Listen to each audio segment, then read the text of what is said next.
কথায় আছে, our unplanned movements are always better than planned movements. অর্থাৎ আমরা অনেক সময় অপরিকল্পনীয়ভাবে বা আনপ্ল্যানভাবে অনেক জায়গায় বেরিয়ে যাই, সেগুলো কিন্তু আমাদের পরিকল্পনা অনুযায়ী বা প্ল্যান অনুযায়ী যে ভ্রমণগুলো করি তার থেকে ভালো আমাদেরকে অভিজ্ঞতা দেয় বা এক্সপিরিয়েন্স দেয়। তেমনি এই ভিডিওটিও একটি আনপ্ল্যান ট্যুরের মধ্যে পড়ে। 1 জানুয়ারি বা 25 ডিসেম্বর এরকম বিশেষ দিনগুলিতে আমি খুব একটা বাইরে যাই না। তার কারণ এই দিনগুলিতে প্রচুর পরিমাণে রাস্তাঘাটে মানুষজন এবং গাড়ি ঘোড়া থাকে, যেটা আমার খুব একটা ভালো লাগে না। তাই নতুন বছরের প্রথম দিনে আমার কোথাও যাবার কোনো প্ল্যান ছিল না। কিন্তু আমার এক ভাই সকালবেলা ফোন করে আমাকে বলল, দাদা আমি মুকুটমণিপুরে যাচ্ছি, তুই কি যাবি?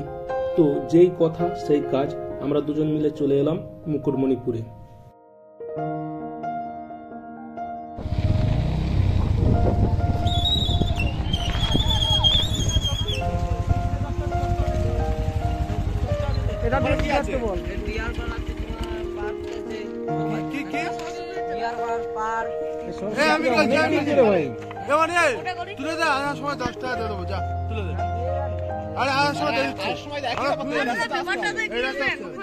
আচ্ছা এধার দিকে তোর এইটাই উঠে যাবে না, একই ব্যাপার তো। ঠিক আছে চল চল চল চল তোর খুশি করে 10 টাকা কেন এক্সট্রা দেবো। চল চল চল চল চল এধার দিকে তোর এইটাই উঠবে, এইটাই উঠবে নাকি? তো আমরা এখন মুকুটমণিপুরে পৌঁছে গেছি এবং আমরা পরেশনাথের দিকে যাচ্ছি।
তো বন্ধুরা, আমরা এখন রয়েছি মুকুটমণিপুরে। তোমরা যেমনটা দেখতে পাচ্ছ,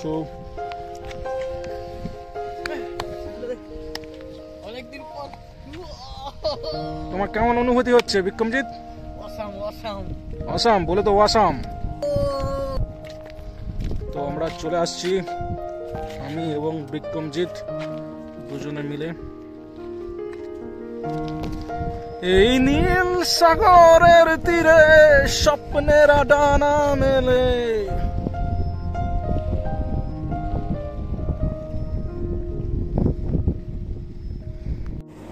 তো বন্ধুরা, আমরা এখন রয়েছি মুকুটমণিপুরে। অসাধারণ পরিবেশ এখানে। আমরা যেমনটা দেখতে পাচ্ছি চারিদিকে জল আর জল।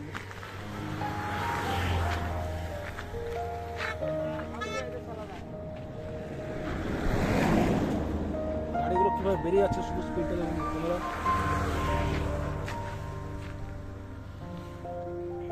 অসাধারণ প্রাকৃতিক পরিবেশ। এখন কি বলবো, সকাল একদম মর্নিং এ, এটা 11:30 নাগাদ টাইম এখন। তো খুবই কি বলবো, এখানটা নিরাবিলি জায়গায় দিকটায়।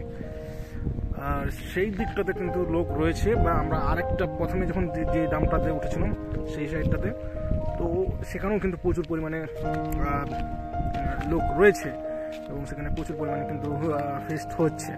এদিকটা একটু কি বলবো নিরাবিলি, এদিকটা সাইডটা আমরা অনেকটাই চলে আসছি যদিও, তো এই সাইডটা কিন্তু সেই পরিমাণে জনসংখ্যা নেই, যেটা কিন্তু আমরা দেখতে পাচ্ছি। আমার সাথে রয়েছে বিক্রমজিৎ, বিক্রম দ্য বিল্ডার্স। বিক্রম দা, কেমন লাগছে এসে? অসাধারণ, সকাল সকাল সেটাই। তো বন্ধুরা আমাদের সাথে থাকুন এবং দেখতে থাকুন।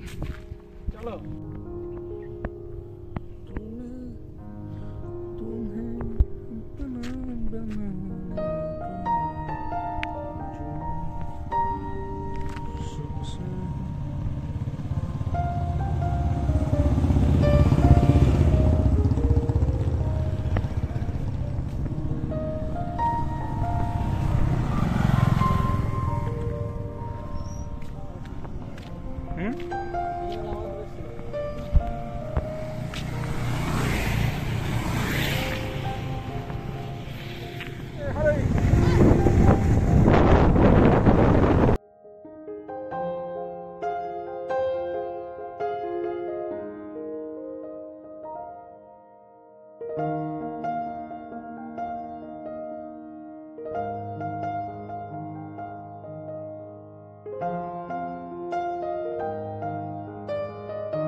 বন্ধুরা এখানে কিন্তু নৌকা রয়েছে, নৌকায় চলে যদি কারো ইচ্ছা যায় সে কিন্তু ফেরি করতে পারে।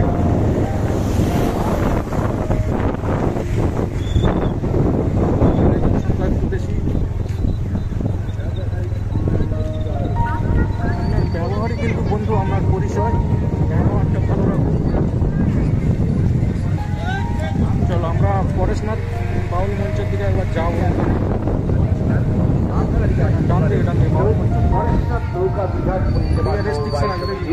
আমাদের রেজিস্ট্রেশন নম্বর S000390। তো এখানে কিন্তু পরেশনাথ নৌকা বিহার পরিষেবা সমবায় সমিতির টিকিট কাউন্টার। তো পরেশনাথে এখানে টিকিট রয়েছে নৌকা বা পরিষেবার 100 টাকা পার হেড।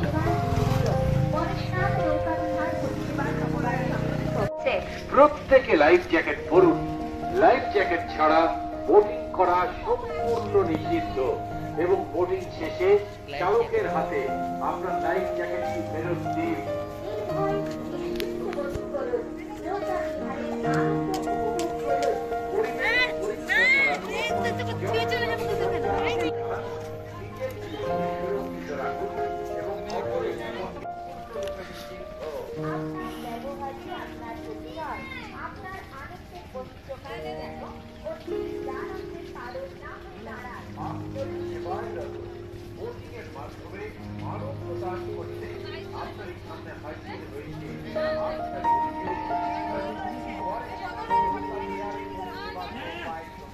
সমিতি ওরা দেখাবে বোটিং করে জলের মধ্যে ঘুরে ঘুরে ডিয়ার পার্ক, সোনার বাংলা পার্ক দেখাবে, সবুজ দ্বীপগুলি দেখাবে, জলাধারের প্রাকৃতিক সৌন্দর্য শুনবে, পাখিদের কলকাকলি। বাবা দারুণ মজা। চলে যাই পরেশনাথ নৌকা বিহার পরিষেবা সমবায় সমিতির কাছে সোজা। ওদের বোটে চড়বো, রাউন্ড বোটিং করবো, হবে দারুণ আনন্দ। আউটিংটা হবে না মন্দ। পরেশনাথ বাউল মঞ্চ, এদিকে রয়েছে পরেশনাথ অভেদ ভাবতীর্থ।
তো এখানে নৌকা বিহার, মানে নৌকায় করে করে যদি যাত্রীরা যেতে চায় তো ওখানে দেখার অনেক কিছু রয়েছে, যেমন ডিয়ার পার্ক বলছে সম্ভবত একটা রয়েছে।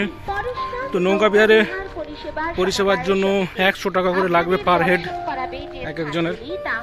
এই যে বলছি শুনতে পাবেন। সোনার বাংলা পার্ক কংসাবতী এবং কুমারী নদীর মিলনস্থল এবং জলে ঘিরে রাখা মধ্যস্থলে সবুজ দ্বীপ। আমাদের মাধ্যমে অর্থাৎ পরেশনাথ নৌকা বিহার পরিষেবা সমবায় সমিতির তরফ থেকে রাউন্ড বোটিং এর সুব্যবস্থা রয়েছে। ঘন্টা হিসেবে বোটিং করা হয়। পরেশনাথ থেকে মুকুটমণিপুর জলপথে বোটিং করার সুব্যবস্থা রয়েছে।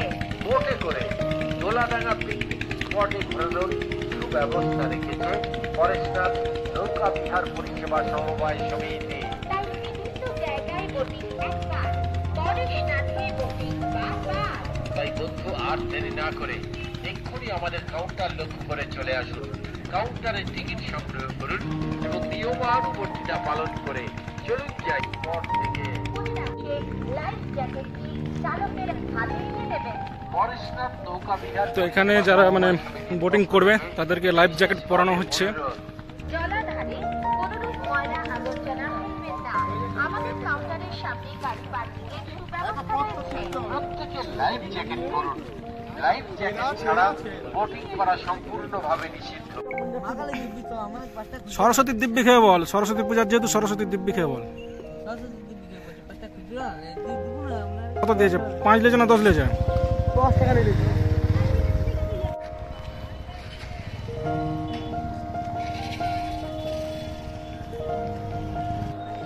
তো বন্ধুরা আমরা এখন মুকুটমণিপুরে হেঁটে চলেছি গুটি গুটি পায়ে। তোমরা যেমনটা দেখতে পাচ্ছ এদিকে কিন্তু প্রচুর পরিমাণে গাড়ি পার্ক করা রয়েছে।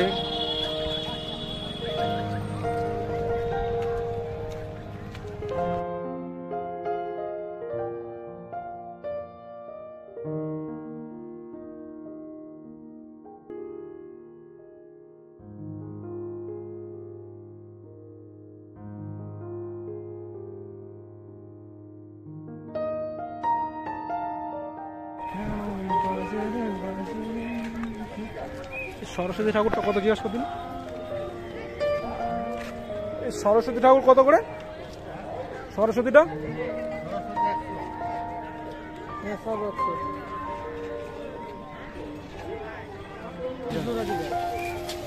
সরস্বতী ঠাকুরটা কত? সরস্বতীটা আর রাধা কৃষ্ণ রিজনেবল প্রাইসের মধ্যে কিন্তু রয়েছে, যে বিরাট কিছু হাই ফাই বা লাইক বিরাট কিছু টাকা দাম সেরকমটা নয়। দাম মোটামুটি প্রফিটেবলের মধ্যে আছে। এটা অন্যান্য সময় উঠতে দেয়, আর এটা এখন মানে কি বলবো, এখন হাই টাইম না, পিক টাইম, এই সময় উঠতে দেবে না। গাড়ি নিয়ে যদি সবাই উঠবে বলে তাহলে সমস্যা হবে না। পরেশনাথ শিবলিঙ্গ মন্দির, shooting spot, Taprana view point, Kangsabati ও কুমারী নদীর মিলনস্থল, পরেশনাথ কালী মন্দির, পার্ক।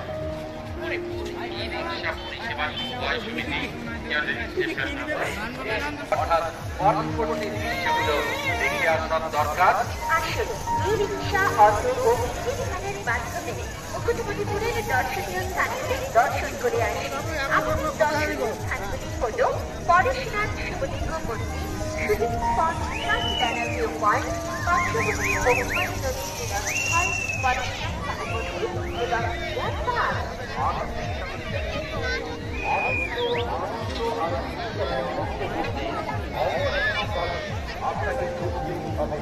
हेलो मेलो যত কচুরি চল শেষকে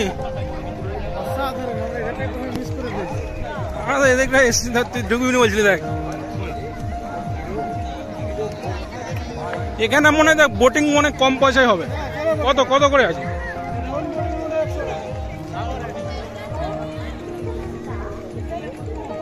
তো বোটিং কিন্তু এখানে বিরাট কম পয়সা নয়, 1 টাকা 100 টাকা। আমার মনে হয় না যে মানে সব কিছু দেখাবে কিনা।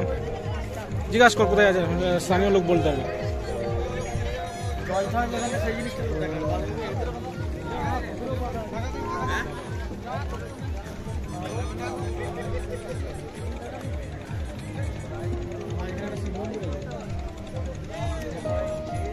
এখানে আপনার কোথায় শিব মন্দির?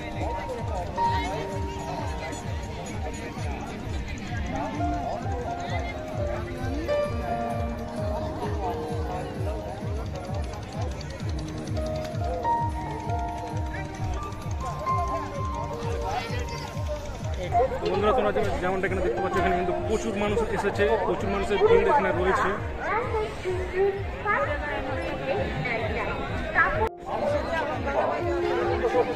কি হলো, বাঁশি বাঁশি নাকি? এটা কি করে, এটা কি হবে?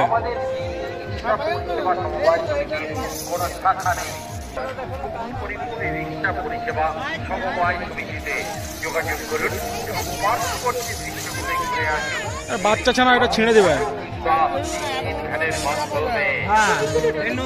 বরঞ্চ এইটা নেই, এই পাখিটা নেই, পাখিটা নেই।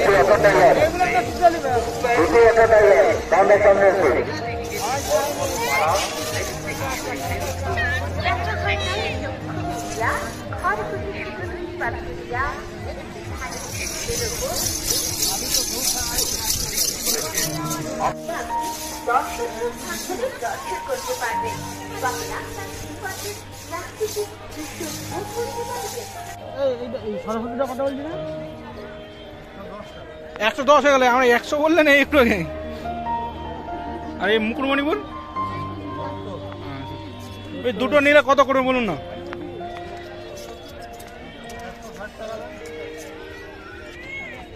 হরিণগুলো কত করে? তুই কি নিবি, হাতা নিবি? সংসারী লোক বাবু।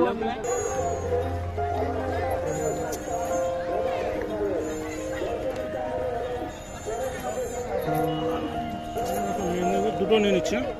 একটা আইলাম মুকুটমণিপুর করে দিন, একটা দেখে ভালো দেখে, বুঝতে পারছেন? আপনি কি এখানে দৈনিক থাকেন? এই সময় শুধু? হ্যাঁ, আচ্ছা আচ্ছা, সেই জন্য। হাতাটা দে, হাতাটা দে। প্যাকিং করে দাও না।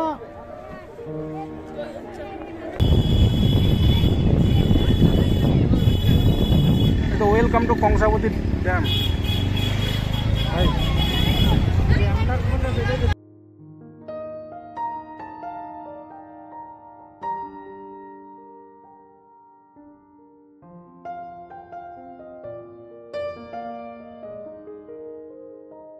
তো বন্ধুরা, আমাদের হাতে সময় কম থাকায় আমরা ড্যামটাতে নামতে পারিনি। তো ড্যামটা এই সাইডে রয়েছে, এদিকটা ঘেরা রয়েছে, কারণ এখানে প্রচুর পরিমাণে যাত্রী এসেছে। তো কেউ কি মেরে দেখতে গেলে যদি পড়ে টড়ে যায়, এই জন্য কিন্তু ওখানটা ঘেরা রয়েছে। আর এখানে আরেকটা সেলফি জোন ছিল, সেখানেও আমরা যেতে পারিনি সময় কম থাকার জন্য। আর এই ভিডিওটা তোমাদের কেমন লেগেছে তোমরা অবশ্যই জানাবে। আর কেউ যদি আগেও মুকুটমণিপুর এসে থাকো, তার অভিজ্ঞতা শেয়ার করতে পারো আমাদের সাথে। ধন্যবাদ।